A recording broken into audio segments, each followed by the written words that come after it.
So we were just talking about like how romanticized Japan usually gets, and how much everybody loves Japan and loves the thought of Japan. But we were talking. He's been here for 6 months. Yeah, now, and so we were wondering. Like, I was wondering, what are some of the things that you don't like? Things I don't like about Japan.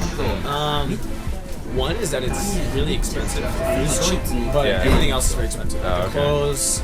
Movie theaters are like $20. I don't know. I think things are just expensive in general, especially like getting a car.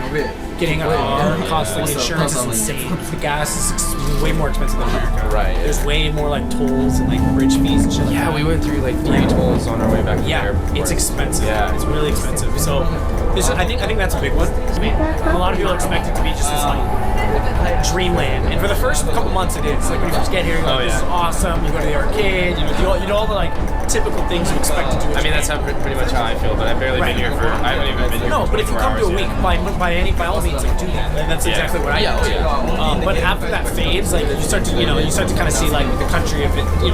It's just another country at the end of the day.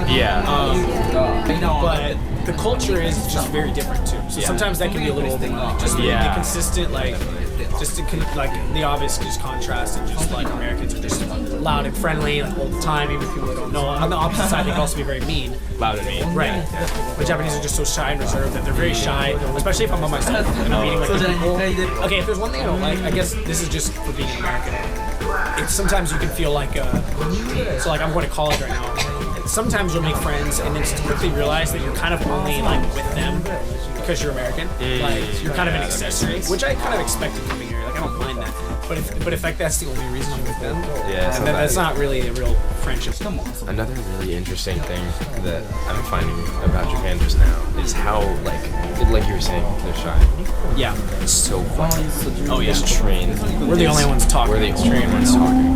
When coming to a new place, they don't want to be the loud American. No, neither do I. And that was the thing, is when I first here's one thing. When I first came to Japan, I hated being the loud American because I am loud. Well, so I tried to loud American in general. I know, I'm loud even for Americans. Yeah. But when I came here, I made like a very strong effort to like be very quiet, be very humble, And after a while, I'm now at like a kind of a blend where I know when I can be kind of loud and like American. Because people like to see that, because it's like I'm not Japanese, so they want to see like the real me. But at the same time, I have respect for them, so when I need to respect people, I'll do that. Yeah, and that's because that's the other thing too. Is that we're not gonna blend in.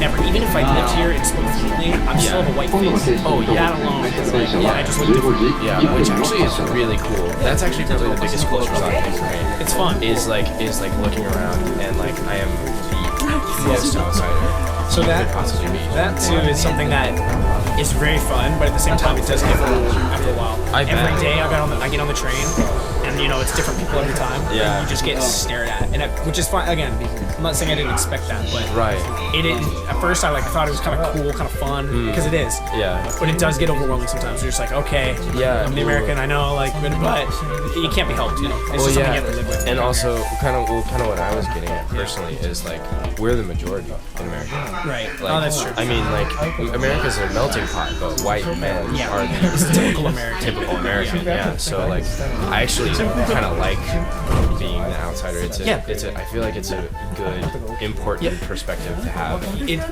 That's a good point actually, because I now think of like I go out to America and there's people that are like discriminated against, like blacks or Asians or Mexicans, Muslims, especially Muslims, Arabs right now.